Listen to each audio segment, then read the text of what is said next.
সূরা তাগাবুন 11 নম্বর আয়াত।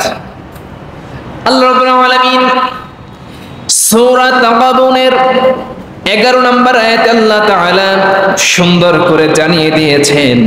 আল্লাহ রাব্বুল আলামিন বলেন, কোন মানুষগুলো হেদায়েত পাবে আল্লাহ তাআলা তাদের পরিচয়টা কোরআনের ভিতরে বলে দিয়েছেন। আল্লাহ তাআলা বলেন, ওয়া মান ইউমিন বিল্লাহি ইয়াহদি কলবাহু ওয়াল্লাহু বিকুল্লি শাইইন আলীম। জোরে বলুন আল্লাহু আকবার। আল্লাহ রাব্বুল আলামিন বলেন, ওমান ইউমিন বিল্লাহ ইয়াহদি কলবাহু। আল্লাহ তাআলা বলেন, যে ব্যক্তি আল্লাহকে বিশ্বাস করে, আল্লাহ তাআলা বলেন ওই ব্যক্তির অন্তরটাকে, ওই ব্যক্তির কলবটাকে তিনি সঠিক পথের উপর পরিচালিত করেন। সুবহানাল্লাহ। আল্লাহর প্রতি বিশ্বাস করে পরিপূর্ণ ঈমান, ঈমানের ভিতরে কোনো গোজামিল থাকে না, যার ঈমানের ভিতরেই কোনো প্রকারের দুনাম্বারি নাই, মুখে যা থাকে অন্তরেও তাই থাকে, যা বলে সবার সামনে তাই বলে, যা বলে প্রকাশ্যে যা বলে গোপনেও তাই বলে, সবার সামনে যা বলে পিছনেও তা বলে, সামনে যা ওয়াদা করে পিছনে ওই ওয়াদা পালন করে, ওই ওয়াদা পালনের জন্য নিজের জীবনটাকে বিলাইয়া দেয়। আল্লাহ তাআলা বলছেন, আল্লাহ ওই মানুষটাকে হেদায়েত দিবেন, ওই মানুষটাকে আল্লাহ তাআলা সঠিক পথের উপর পরিচালিত করবেন। সুবহানাল্লাহ। আজকে খুব গাড়ি যাইতেছে, আওয়াজ হচ্ছে বেশি, কথা বুঝেন কিনা জানি না, আমার বুঝতে কষ্ট হইতেছে। যাই হোক, যেহেতু রাস্তার পাশেই মসজিদ, আওয়াজ আসবেই, তার ভিতরেও আমাকে আলোচনা করতে হবে, আপনাকে শুনতে হবে। গাড়ি তো আর থামানো যাবে না, আমার মুখ থামবে কিন্তু গাড়ি তো আর থামবে না। এজন্য আমরা একটু খেয়াল করে শুনি।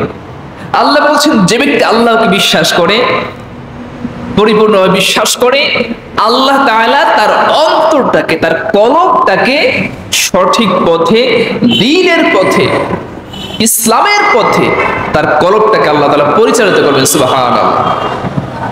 মানুষের অন্তরের খবর কেউ জানে না। আপনি যারা বিশ্বাস করেন, সে যে আপনারে বিশ্বাস করবে এটা আপনি গ্যারান্টি দিতে পারবেন না।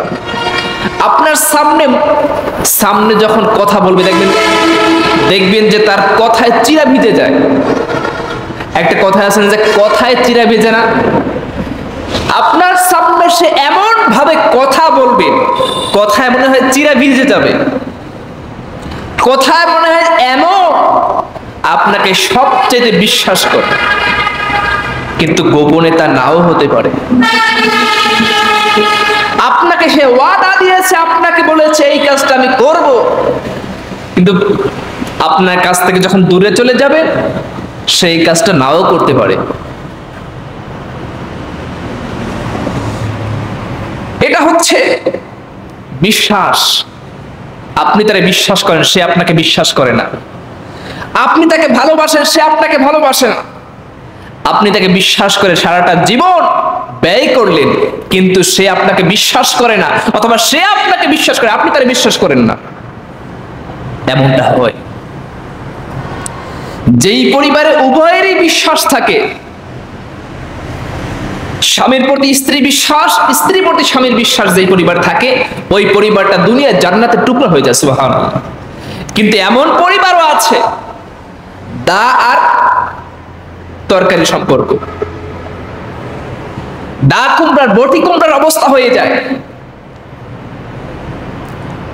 এমন অবস্থা যদি হয়, সেখানে আর শান্তি থাকে না। প্রিয় ভাইরা, এজন্য বিশ্বাস অত্যন্ত গুরুত্বপূর্ণ একটা বিষয়। মানুষের বিশ্বাস যদি একটা বার ভেঙে যায়, বিশ্বাস যদি ভেঙে যায়, সেই বিশ্বাস অর্জন করা বড়ই কঠিন হয়ে দাঁড়ায়।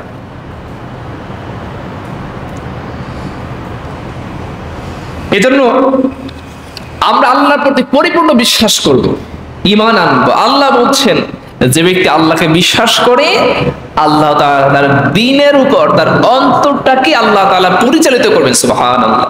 তাকে সব সময়ের জন্য দ্বীনের উপর পরিচালিত করবেন। কিন্তু আপনার আল্লাহর প্রতি বিশ্বাস নাই, আল্লাহ আপনার কেমনে দ্বীনের পথে পরিচালিত করবেন? আপনি তো আল্লাহর বিশ্বাস করতে পারছেন না, আপনি তো আল্লাহর বিধানের উপর বিশ্বাস করতে পারছেন না, আপনি তো নামাজের প্রতি বিশ্বাস করতে পারছেন না, আপনি যেমনি আপনার পরিবার বিশ্বাস করতে পারছেন না, ঠিক তেমনি ভাবে আপনার দ্বীনের বিধানগুলোকে আপনি বিশ্বাস করতে পারছেন না। আপনি শান্তি পাবেন কেমনে? এই দুনিয়ার শান্তি তাদের জন্যই যারা বিশ্বাসী। আপনি একটা কোম্পানির মালিক, আপনি যদি আপনার কর্মচারীদের উপর বিশ্বাস না করেন, বিশ্বাস নাই থাকে, আপনার ব্যবসা লাভবান হতে পারবেন না। অথবা তাদের যদি আপনার প্রতি বিশ্বাস না থাকে, তাদের কাছে ভালো কাজ আপনি পাবেন না। এই জন্য বিশ্বাস অত্যন্ত গুরুত্বপূর্ণ বিষয়। ঈমান, আল্লাহ বলছেন সমস্ত বিষয়, আল্লাহু বিকুল্লি শাইইন আলিম, আল্লাহ তাআলা সব বিষয়ে জানেন, সব বিষয়ে তার জ্ঞানের ভিতরে আছে সমস্ত কিছু। আমরা যে বিষয়ে জানি, আল্লাহ সেই বিষয়েও জানেন। আমরা যে বিষয়ে জানি না, আল্লাহ সে বিষয়েও জানেন। আপনি আপনার ভালোবাসার মানুষের কথা জানেন না, তার অন্তরের কথা জানেন না, আল্লাহ সেটা জানেন। আপনি তারা বিশ্বাস করতেছেন, তারকে নিয়ে আপনি সারাটা জীবন কাটিয়ে দেওয়ার ইচ্ছা পোষণ করছেন, কিন্তু সে হয়তো এটা নাও ভাবতে পারে। এই বিশ্বাস হয়তো বা তার নাই, এই বিশ্বাস হয়তো বা তার নাই যে সে আপনার সঙ্গে সারা জীবন কাটাইয়ে দিবে। প্রিয় ভাইরা, বিশ্বাস অত্যন্ত গুরুত্বপূর্ণ একটা বিষয়। ঈমান যদি না থাকে, ঈমানবিহীন মানুষ, বিশ্বাসবিহীন মানুষ মাঝিবিহীন নৌকার মতো। নৌকা আছে, সাগরের ভিতরে ছাইড়ে দেওয়া হয়েছে, কোনো মাঝি নাই, ও স্রোত যেদিকে, ঢেউ যেদিকে, ও সেদিকেই যাবে। বিশ্বাস সেই মাঝির মতো। এই বিশ্বাস আপনাকে, ঈমানটা আপনাকে সঠিক পথে চালাবে। কিন্তু ঈমানটাই যদি না থাকে, সঠিক পথে আপনাকে চালাবে কে? মাঝি যদি না থাকে, আপনি সঠিক পথে যাবেন কেমনে? জীবনটা গরু ছাগলের মতো অনেকে কাটাইয়ে দেয়, যার কোনো লক্ষ্য নাই, যার কোনো মাঝি নাই, কোনো বিশ্বাস নাই, ঈমান নাই, এমন ভাবে চলতেছে যে তার কোনো কিচ্ছু নাই, যেখানে খায় সেখানেই হাগে, যেই পাত্রে খায় সেই পাত্রেই মল ত্যাগ করে। এমন মানুষ নাই? আছে, কিন্তু কোনো লক্ষ্য নাই। এমন অবস্থায় গরুর ছাগলের কোনো লক্ষ্য আছে? ও শুধু খায়, মোটা হয়, একটা পর্যায়ে যখন বড় হয় জবাই করে মানুষ খাইয়ে ফেলায়। ওর টার্গেটই খাওয়া আর ত্যাগ করা, এরপর জন্ম দেয়া, এই হচ্ছে ওদের লক্ষ্য। কিন্তু আমরা তো মানুষ, মানুষের একটা লক্ষ্য থাকা অবশ্যই উচিত। আমাদের মূল লক্ষ্য হচ্ছে আল্লাহর জান্নাত। এই দুনিয়া আমরা সেই লক্ষ্যে কাজ করব, আল্লাহ পরকালে আমাদেরকে সেই জান্নাত দান করবেন। সুবহানাল্লাহ। আর সেই কাজ করলে দুনিয়ায় আমরা সার্টিফিকেট আমরা পেয়ে যাব। প্রিয় ভাইরা, এজন্য ঈমান আনতে হবে। যদি ঈমান থাকে, আল্লাহ তাকে সরল পথে পরিচালিত করবে। বিশ্বাস থাকলে সরল পথে চলতে পারবে।